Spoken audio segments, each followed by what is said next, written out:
Let's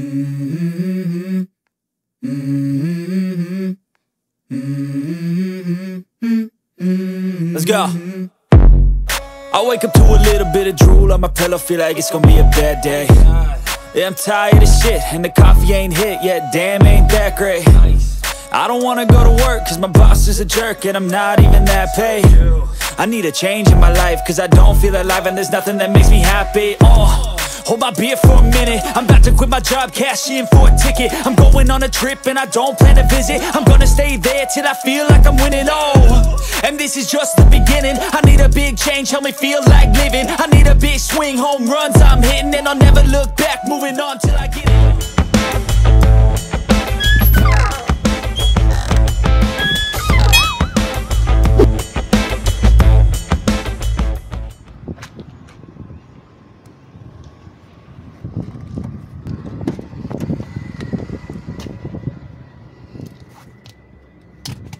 Yo, what is up mga bay, mga day? Kumusta na kayo dyan? And kumusta na mo diha? And you guys, how are you doing? Nakita na naman ninyo ang aking pagbubuka.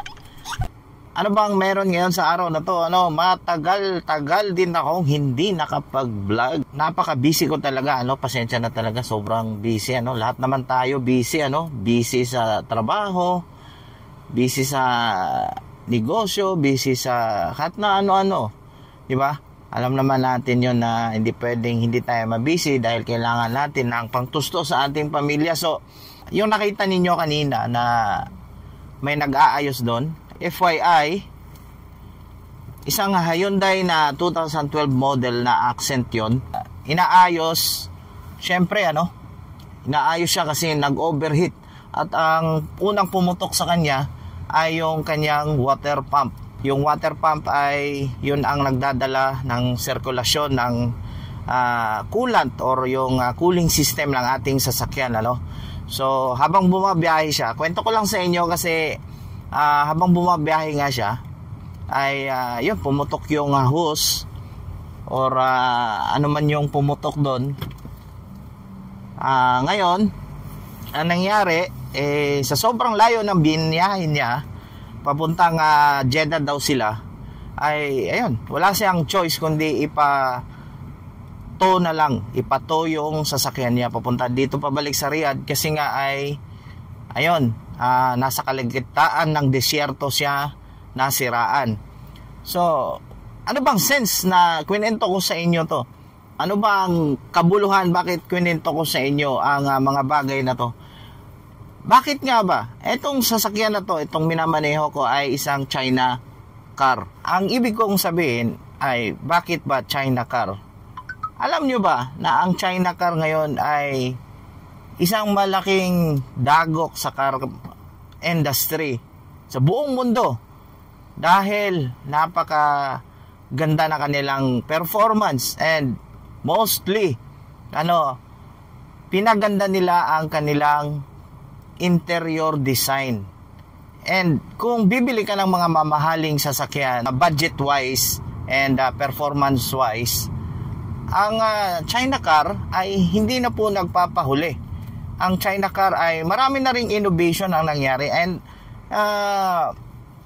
ang katunayan, ang China car ngayon ay nangunguna sa car innovation sa buong mundo, So, ayan, hindi ko naman pwedeng sabihin na diktahan ko kayo sa bawat isa sa inyo dahil hindi ko naman pwedeng gawin yun, Ang pwede natin gawin na i-open up ang mga bagay na to kasi nga marami naman talagang choices at pagbabago sa car innovation ngayon, lalo na sa China car. Welcome to my party, we're just getting started. A life is a dream or a nightmare scarring. Hand me a drink cause I think I'm going all in. Get me a shrink who can catch me when I'm falling. Cover up my scars, flip the handlebars. Crashing in my car, wake up in a bar. I'll be a superstar, just on my avatar. This world is so bizarre, empty out the reservoir.